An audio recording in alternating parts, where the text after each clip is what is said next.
அப்படிதான் சொல்லிக் கொடுக்கணும். அந்த எல்கேஜி யூகேஜில அப்படிதான் சொல்லிக் கொடுக்கணும் சில வரைமுறை இருக்கு. எஜுகேஷனல் கரிக்குலம்ல அந்த எல்கேஜி யூகேஜி வந்து அவங்களுக்கு வந்து நிறைய எதுவும் சொல்லி புக்ல இருந்து அவங்க சொல்லி தர முடியாது. ஆக்டிவிட்டி பேஸ்டு லேர்னிங் அப்படின்னு சொல்றது இருக்கு. மேண்டிட்டரின்னு சொல்லுவாங்க, மேண்டிட்டரி ஸ்கூல் இங்க வந்து இது எல்கேஜி யூகேஜின்னு சொல்றாங்க இல்லையா, இது வந்து பிளே பை மெத்தட் சொல்லுவாங்க. அதாவது எப்படின்னா இந்த குழந்தைகள் வந்து அந்த லோயர் எஜுகேஷன்ல அந்த போகும்போது அவங்க வந்து பேசுறது, அந்த பசங்க வந்து பழக விட்டு பாக்குறது, இவன் கோச்சிக்கிறானா இல்ல அந்த பசங்க எப்படி உருவாடுறான், அதுக்கு நிர்ணயமா இருக்கான். மேண்டிட்டரி அப்படின்னு சொல்லும் போது தொழில்முறையா இது ஆப்பிள் இது பால் இந்த மாதிரியான வகைகள் எல்கேஜி யூகேஜின்னு பேரு போட்டு நடத்துறாங்க. இன்னொரு இம்பார்ட்டன்டான விஷயம் என்னன்னா கால்ட் பிளே ஸ்கூல். ஆனா மேடம் ஆனா இங்க பாத்தீங்களா எல்கேஜி யூகேஜி போட்டு இருந்தா கூட புத்தகங்களை தூக்குறாங்களே தவிர அந்த பிள்ளைங்களுக்கு இல்ல 20 நிமிஷம் எல்கேஜி யூகேஜி பசங்களுக்கு கூட டியூஷன் வைக்கிறாங்க, கட்டாயப்படுத்துறாங்க. சார் சார் தனியார் பள்ளிகளில் அனுமதிக்கக்கூடிய ஆசிரியர்கள் யாருமே வந்து சைக்காலஜி அது 10வது முடிச்சிருக்காங்க, +2 முடிச்சு அவன் ஆசிரியர்கள் எப்படி கணக்கு எடுத்துக்க முடியும்? பணத்தை வாங்குறாங்களே தவிர எப்பவுமே உள்ளுக்குள்ள பள்ளிங்க இருக்கதான் செய்யுது. பாத்தட்டிக்கான நியூஸ் என்னன்னா எல்கேஜி யூகேஜி ஸ்டூடெண்ட்ஸ் ஃபீஸ் ரெசிப்ட்ல லைப்ரரி ஃபீ போட்டிருக்காங்க. போறாங்க சொல்லுங்க, பார்த்து ரெண்டாவது மேடம் இன்னொரு ஒரு விஷயம் மேடம்.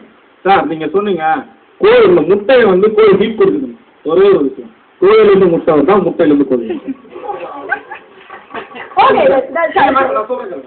ஏன்னா அது வந்து நீங்க கேட்ட காலம் வந்து எப்போயோ முடிஞ்சு போகுது. இன்னைக்கு காலங்கள் அப்படி கிடையாது.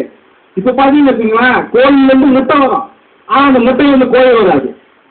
ஏன்னா அது முட்டை போடுற கோழி, முட்டையில இருந்து கோழி வருங்க, அந்த கோழி முட்டை வரும். ஏன்னா அது பிராய்லர் உருக்கங்களே இல்லையா. இன்னும் வந்து சயின்டிபிக் இன்னைக்கு பிறக்கிற குழந்தை இந்த நிமிஷத்துல ஒரு குழந்தை பிறக்குதுன்னா அது அவங்க தப்பு அவங்க தன்மையோட முழு புத்தியோட பிறக்குது. அந்த குழந்தை வளர்ற சூழல்ல அறிவுகளுக்கு எப்படி கொண்டு போறதுதான் முக்கியம். அது ஏற்கனவே நான் சொன்ன மாதிரி ஆசிரியர்கள் அதை சரியா தீர்மானிக்கணுமே தவிர அதை தப்பா பயன்படுத்திடுறாங்க, தப்பா பணமாக்கிறாங்க. கரெக்டான வந்து சொல்லுங்க sir. they are carrying drawing notebooks, library books and all that. இத பத்திலாம் என்ன சொல்ல வரீங்க? அது வந்து கவர்மெண்ட் வந்து சில கல்வியாளர்களை சிறந்த நிபுணர்களை வடிவமைச்சு ஒரு குழுவா வச்சு அவங்க தான் வந்து அந்த எல்கேஜி யூகேஜியான பாடத்திட்டத்தை வடிவமைக்கிறாங்க. இப்போ இருக்கிற இந்த ட்ரெண்ட்ல வேர்ல்டு வந்து 21st செஞ்சுரியில சின்ன குழந்தைங்களுக்கு எல்கேஜி கொடுக்கலாம், எப்படி மாடர்னைஸ் எஜுகேஷன் கொடுக்கலாம் அப்படின்னு சொல்லிட்டு அவங்க ஒரு டீம் இருக்கு. ஐஏஎஸ் ஆஃபீஷியல்ஸ் நிறைய பேர் அவங்க தான் வந்து ஸ்ட்ரக்சர் பண்றாங்க அந்த இதை. அப்படி நிறைய விஷயங்கள் நம்ம அவங்களுக்கு கத்துக்கிறோம். அவங்களுக்கு டவுன்லோட் பண்ண தெரியுது, அவங்களுக்கு செல்போன் ஆப்ரேட் பண்ண தெரியுது.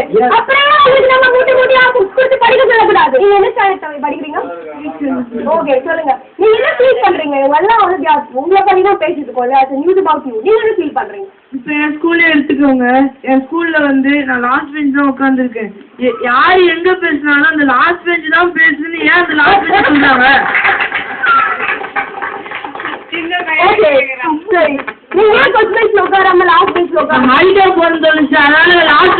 பின்னாடி போட்டுறாங்க. அப்படி இல்ல, அதுக்கு நான் ஒரு காரணம் சொல்றேன். நீங்க பேசுறீங்கல்ல, வாத்தியாரங்க பாடுறதுல நீங்க பேசுறது குசு குசு குசு குசு குசுன்னு எவன்டா பேசணும்னா எந்திரிச்சு நிக்கிறானா காட்டி கொடுக்கறது இல்ல. இப்ப திரும்ப இப்ப பேசிக்கிட்டு இருக்கிறது, எக்ஸாம் பேப்பர் கொடுத்து எக்ஸாம் எழுதுறான்னா எவனும் 0 மார்க் எடுக்கிறது. கேட்டா பேரண்ட்ஸ் வந்து கேட்பாங்க, என்னங்க சார் பேசி கட்டுறான், பையன் படிக்க மாட்டேங்கிறான், என்ன காரணம்? 0 மார்க் இருக்கு. ஆமா, வாத்தியார் சொல்லி கொடுக்காம டெஸ்ட் வைக்கிறாரு. இப்ப லாஸ்ட்ல இருக்கிற பையனும் நல்லா படிக்கிறவனு இருக்கான். நீ நல்ல பையனா இருந்தா எவன் பேசலாம்னு சொல்லணும்ல. அப்பதானே அந்த மாணவனுக்கு ஆசிரியர் தக்க அறிவுரை சொல்ல முடியும், தம்பி கிளாஸ்ல பேசாதன்னு. நீ அவனுக்கு என்ன செய்ய ஊக்குவிக்கிற. நல்லா படிக்கிற மாணவன் என்ன பண்றான்னா, நல்லா படிக்காத மாணவனுக்கு காமிக்கிறது எழுத சைடுல காமிக்கிறது. லாஸ்ட் வீக் ஒரு காலேஜ் ஸ்டூடெண்ட்ஸ் வந்து பேசிக்கிறாங்க, நீ வந்து ரா மெட்டீரியல் கூட நான் ப்ராடக்ட் கொடுக்குறேங்க, அதாவது நான் ஃபார்முலா கொடுப்பானா அவன் செம்மையா போட்டு வந்து ஆன்சர் சொல்லுவாங்க. இப்ப போடுவான், நீ இப்ப போடுவப்பா போர்டு எக்ஸாம்ல கொண்டு போய் அங்க ஒரு ஆளு இங்க ஒரு ஆள் உட்கார வச்சுருவான், நீ ஃபெயிலா போயிடுவ. வந்தோடி கேட்பாங்க, என்ன சார் 4 ஆண்டுல நிறைய மார்க் எடுத்தான் என் புள்ள, 6 ஆண்டுல நிறைய மார்க் எடுத்தான், 3 ஆண்டுல ஃபெயிலா போயிட்டாங்க. நீ என்ன செய்யற? நண்பனுக்கு நீ செய்வது மாணவர்களுக்கு நான் சொல்றேன், நண்பர்களை நீங்கள் அவன் நம்ம நண்பன் இவனுக்கு காமிச்சு பார்த்து எழுதுறான்னு சொல்றது அவனுக்கு நீ கெடுதல் செய்யணும் தான் அர்த்தம். அவனை நண்பனுக்கு நாமே துன்பப்படுத்துறோம், அவன் வாழ்க்கையில கஷ்டப்படுவான். இப்ப பார்த்து எழுதுவாங்க, அவனுக்கு எப்படி அப்புறம் படிக்கிறது வராது. இப்ப போனா ஒரு பையன் இருக்கிறான், அவன் ஃப்ரெண்டு காமிச்சிருவான், நம்ம எதுக்கு படிக்கலாம், வாத்தியார் அப்படியே பிடிச்சி ஏப்பா அப்படி சொல்லுன்னா நீங்க 3வது மாடில இருந்து குதிப்பீங்க. ஏன்டா பார்த்து எழுதுறேன்னு கேட்டா 3வது மாடில இருந்து குதிப்பீங்க. நாங்க போய் 1 2 3 தம்பி பார்த்து எழுதுனான்னு கேட்டதுக்கு ஒரு சொல்லு குதிச்சிருக்கா மேடம். ஓகே நடந்த செய்தி.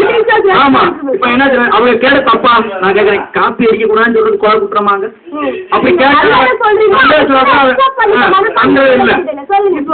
இப்போ எங்க ஸ்கூல்ல டீச்சர்ஸ்க்கு வந்து ஃபேவரட் ஸ்டூடெண்ட்ஸ்னு இருக்காங்க. அவங்க வந்து கொஸ்டினே திரும்ப திரும்ப எழுதி வச்சிருந்தாலும் ஃபுல் மார்க் போடுறாங்க. எல்லா அந்த கரெக்டா எழுதி வச்சிருந்தா கூட எங்களுக்கு கொஞ்சம் மார்க் தான் போடுறாங்க. இந்த மாதிரி ஆசிரியர்கள் இருந்துட்டு இருக்காங்க நம்ம நாட்டுல. பாருங்க ஃபர்ஸ்டே எழுதி வச்சா கூட மார்க் போடுறாங்கன்னு ஸ்டூடெண்ட் ஆதிகமா சொல்லிருக்காரு. உங்க டீச்சர் இங்க தான் இருக்காரா? ஓகே ஓகே சொல்லுங்க. மார்க் போடுறது இல்லைங்க. இங்க பாருங்க எப்படின்னா கொஸ்டினுக்கு மார்க் எந்த வாத்தியாரும் போட மாட்டாங்க. இந்த ஒரு ஆசிரியரும் கொஸ்டின் எழுதுனா மார்க் போடுறாருன்னா அவர் கண் செக் பண்ணணும் போத. எங்களை போன்ற இப்ப நான் என்ன சொல்றேன், நல்லாசிரியரும் இருக்கிறார்கள், சில புள்ளுரிகள் இருக்கத்தாங்க செய்யும். நாகர்கோயில் பக்கத்துல ஒரு பேப்பர் கரெக்ஷனுக்கு போன பேப்பர்ஸ் வந்து அந்த டீச்சர் கரெக்ட் பண்ணி எல்லா மார்க் எல்லாம் போட்டு கொடுத்ததுக்கு அப்புறமா நீ சேர்ந்தனும் அது வந்து மலையாள பேப்பர், அவர் வந்து தமிழ் டீச்சர், இப்படி எல்லாமே டீச்சர்ஸ் இருக்கிறாங்க இல்லையா? என்ன செய்யணும், நம்ம அரசு நிறுவனம் பேப்பர் திருத்துறாங்கல்ல, தமிழ் படிச்சவங்க தமிழ் பேப்பருக்கு போகணும். இப்ப நான் ஒரு செய்தி ஒரு தமிழ் வாத்தியாரு நான் கேட்கறேங்க, ஏங்க மாற்றி அனுப்புறாங்க அரசாங்கம், ஏன் மாற்றி அனுப்புது? இன்னொரு செய்தி சொல்றேன். பொறத்தநாடுல ஒரு கல்லூரி இருக்கு, தமிழ் கல்லூரி, தமிழ் பண்டிதர் பயிற்சி படிக்கிறாங்க. அவங்க பிடிஹெச் சொன்னா போகணும். அவங்களுக்கு யார் பேப்பர் திருத்துறாங்க உங்களுக்கு தெரியுமா? செகண்ட் கிரேட் டீச்சர் திருத்துறாங்க. அந்த கொடுமை நடந்துட்டு தான் இருக்கு. இப்ப பிடிஹெச் போறவங்கள்ட்ட பிடிஹெச் திருத்தலாம். சரி ஆமா, அரசாங்கம் அந்த தகுதி வாழ்ந்த ஆசிரியர்கிட்ட பார்த்து கொடுக்கணுங்க. அது மட்டும் இல்ல, இப்போ ஒரு ஸ்கூல்ல வந்து ஒரு டீச்சர் வேலை பாடுறாங்கன்னா டீச்சரோட பையன் அந்த ஸ்கூல்ல படிப்பான். மாணவர் தப்பு செஞ்சா அதை கண்டிக்கிறாங்க. அதுவும் டீச்சரோட பையன் செஞ்சா கேர் எடுத்துல டீச்சரோட பையன் சரி கம்ப்ளைண்ட் வரும். அது மட்டும் இல்ல, அது நாளைக்கு ஒரு எக்ஸாம்னா அந்த கொஸ்டின் பேப்பர் கையில இருக்கும். இன்னைக்கு சாயங்காலம் நமக்கு இருக்கும் மிஸ் கொஸ்டின் பேப்பர் கொடுக்கறதுக்குலாம் 5 பேப்பர் எழுதி முடிச்சிருவேன் அந்த ஆன்சருக்கு. இதை பார்த்துருக்கீங்க, நீங்க எக்ஸ்பீரியன்ஸ் பண்ணிருக்கீங்க.